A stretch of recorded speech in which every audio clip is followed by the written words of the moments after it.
I welcome you all. Let's do a problem from our coding patterns today. And the problem is trapping rainwater. It says that given an non-negative integer representing an elevation map where the width of each bar is 1, compute how much water it can trap after raining. Problem काफी simple सा दिख रहा है कि आपको जो input दे रखा है वो हाइट्स है, जैसे कि 0 1 0। तो यहाँ पर 0 का जो मतलब है वो है height of one block. Okay, जैसे 1 को देखो आप, तो ये जो ब्लैक सा एरिया आपको दिख रहा है, this is nothing but the heights of block. First index पे जो है हाइट 0 है, सेकंड पे कितनी है 1, थर्ड पे कितनी है फिर से 0, फोर्थ पे कितनी है 2। सिमिलरली ये जो ब्लैक कलर के बॉक्स हैं उनकी हाइट्स आपको दे रखी है। आप कंसिडर करिए ऊपर से जो है बारिश हो रही है, रेन का सीजन है, तो कितना जो है पानी ये पूरा का पूरा जो सेटअप है अपना स्टोर करने वाला है। तो इसके लिए जो आउटपुट आया है वो है 6। कैसे? ये ब्लू कलर का जो एरिया दिख रहा है इसकी वैल्यू कितनी हुई 1 यूनिट। सिमिलरली इसकी वैल्यू कितनी हुई 1 यूनिट, और इसकी कितनी वैल्यू हुई 2। ये कितना हुआ 1, ये कितना हुआ 1। इसके अलावा और कोई भी पॉसिबिलिटी नहीं है जहां पर कि पानी हम लोग स्टोर कर सके, इसीलिए जो इसका आउटपुट हुआ वो है 6 यूनिट ऑफ वाटर जो है स्टोर करेगा ये particular setup. And this is your task to find out how many unit of water this setup is going to store after rain. Let's talk about the solution approach here. तो आप यहाँ पर एक चीज को observe करिए कि पानी जो है कहाँ कहाँ पर है। देखो, पानी को स्टोर करने के लिए आपको दो चीजें चाहिए। एक तो है लेफ्ट साइड से उसका एक पिलर होना चाहिए और राइट साइड से भी एक पिलर होना चाहिए। जब आपके पास दो पिलर्स होंगे तभी पानी उनके बीच में स्टोर कर सकते हैं। बिल्कुल सही। तो फर्स्ट इंडेक्स पे आप देखोगे तो कोई भी पानी नहीं है, यहाँ पानी है नहीं है। दूसरे पे देखो, क्या पानी है?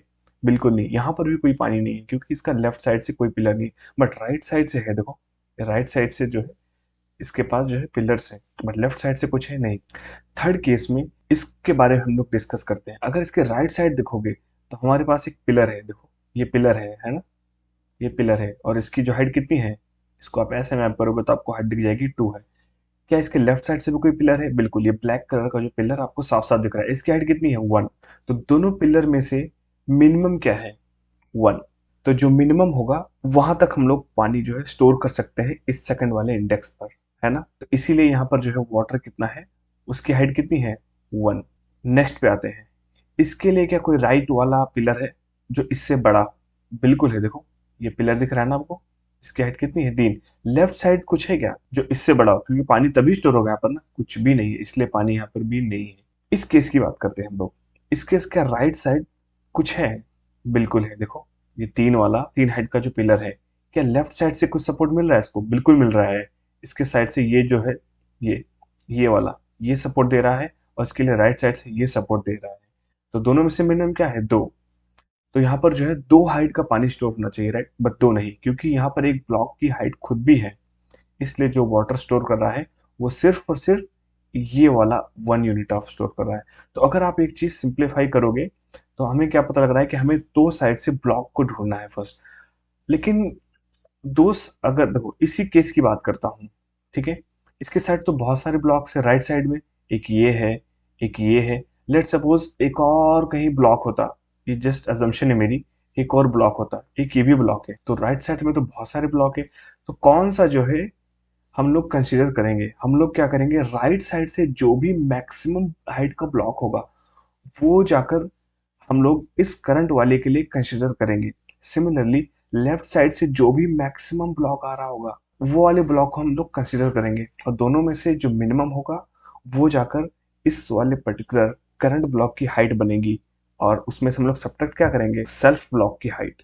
ओके, तो अगर मैं इसको सिंप्लीफाई करूं तो फर्स्ट स्टेप पे हम लोग क्या करेंगे, we have to find left max height of block, और सेकंड फेज में क्या करेंगे हम लोग, सिमिलरली राइट साइड से मैक्सिमम जो है आपको हाइट फाइंड करनी है ब्लॉक की। ओके, और थर्ड में क्या करेंगे, थर्ड में क्या करेंगे हम लोग, क्या करेंगे मिनिमम फाइंड करेंगे।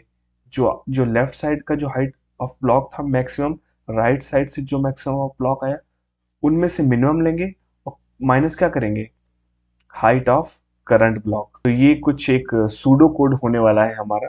तो इसको हम लोग अप्लाई करते हैं अपने के एग्जाम्पल में। लेफ्ट साइड में जो आप देख पा रहे हो ये एक इनपुट हाइट्स है, ओके, 0 1 0 2 1 0, और ब्लैक कलर से जो है आपको ब्लॉक की हाइट दे रखी है। अभी आप समझो कि वाटर नहीं है, okay, just consider there is no water, it's just the height of block. तो हम लोग क्या करेंगे, फर्स्ट स्टेप में क्या करेंगे, we have to find left max. तो वो कुछ इस तरीके से होगा। स्टेप नंबर 1 को हम लोग अप्लाई करते हैं यहाँ पर। तो उसमें हम लोग क्या कर रहे हैं, we are trying to find max height up to the point from left. यहाँ पर जो हाइट है कितनी, 0, यहाँ पर हाइट कितनी है 1, तो इसके लिए भी कितनी बनेगी हाइट 1। लेफ्ट बॉक्स की बात कर रहे हैं हम लोग, ओके, लेफ्ट वाले साइड की बात कर रहे हैं। यहाँ पर कितनी हाइट हो जाएगी 2, इसके लिए भी कितनी होगी, यहाँ के लिए सबसे maximum height from left side कितनी है 2, इसके लिए भी 2, इसके लिए भी 2, बट यहाँ से जो है इसकी हाइट कितनी है 3। तो सिमिलरली आगे वाले सभी के लिए लेफ्ट साइड से जो मैक्स हाइट आ रही है उसकी वैल्यू कितनी है 3। तो let's go for our step number 2। So this is our step number 2। इसमें हम लोग क्या कर रहे हैं, we are starting from the end of the array, okay. तो अभी जो है इस पॉइंट पर हाइट कितनी है 1। सिमिलरली हम लोग राइट टू लेफ्ट मूव कर रहे हैं, तो और ट्रैक करते हुए कि मैक्स हाइट अभी तक कितनी है। यहाँ पर हाइट कितनी है 2, इसके लिए भी कितनी हाइट बनेगी 2, इसके लिए भी कितनी 2, इसके लिए कितनी बनेगी 3। सिमिलरली इन सभी के लिए 3 बनती जाएगी। अगर आप ये रेड वाला जो रीजन है देख पा रहे हो, रेड शेडेड रीजन जो है वो राइट हाइट को जो है मेजर कर रहा है।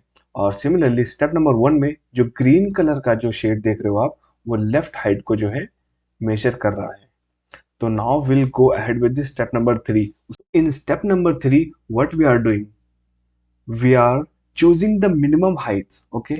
कैसे? जो लेफ्ट वाला जो हमारा स्टेप नंबर 1 से जो आया था एक ग्राफ, और सेकंड स्टेप से जो हमारा राइट वाला ग्राफ आया था, दोनों को आप ओवरलैप कर दीजिए। ओके, जब आप ओवरलैप करोगे तो क्या होगा, आपको मिनिमम लेना है। एक ith पोजीशन पे रहते हुए आपको लेफ्ट की जो भी वैल्यू रहेगी और राइट की जो भी वैल्यू रहेगी उनमें से जो मिनिमम रहेगा उसको आप लोगे, ओके। और उसके बाद क्या करोगे, आप सब्ट्रैक्ट कर दोगे करंट वाले हाइट को, और then you have to add all those results.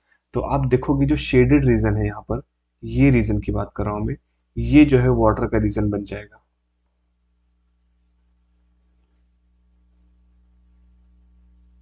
इसकी अगर मैं टाइम कॉम्प्लेक्सिटी की बात करूं तो वो जो है big of n time, we are looping 3 times in a linear order, that's why it's big of n। और अगर मैं स्पेस की बात करूं, so we are creating 2 brand new arrays to store all the left side max element, and we are also creating brand new array for storing all the right side max element। तो इसीलिए हम लोग n size का जो है 2 array बना रहे हैं, बट क्योंकि कांस्टेंट को omit कर देते हैं इसलिए बिग ऑफ एन जो है स्पेस रहेगा। तो मैं इसको कोड करता हूँ, so things will become more easier to you to understand. So I'm going to write code in JavaScript, but you can use any of the languages since concept remains the same. So first we'll find the length of the array, and our second thing is to create 2 arrays, one to store left max and another one to store right max. Now we'll do step number 1, which is to find left max values.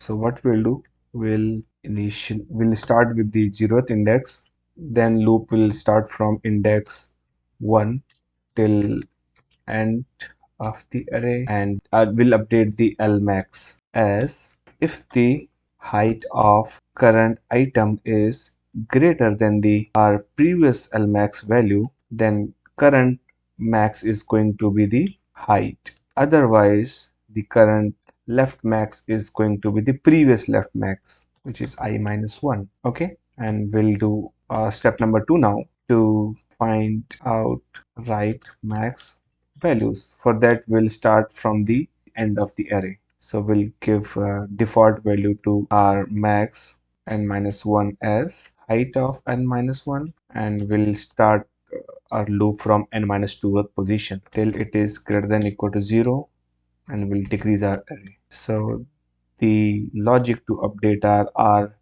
max would be if the height of current item is greater than the next r max, then the current r max is going to be the height of current.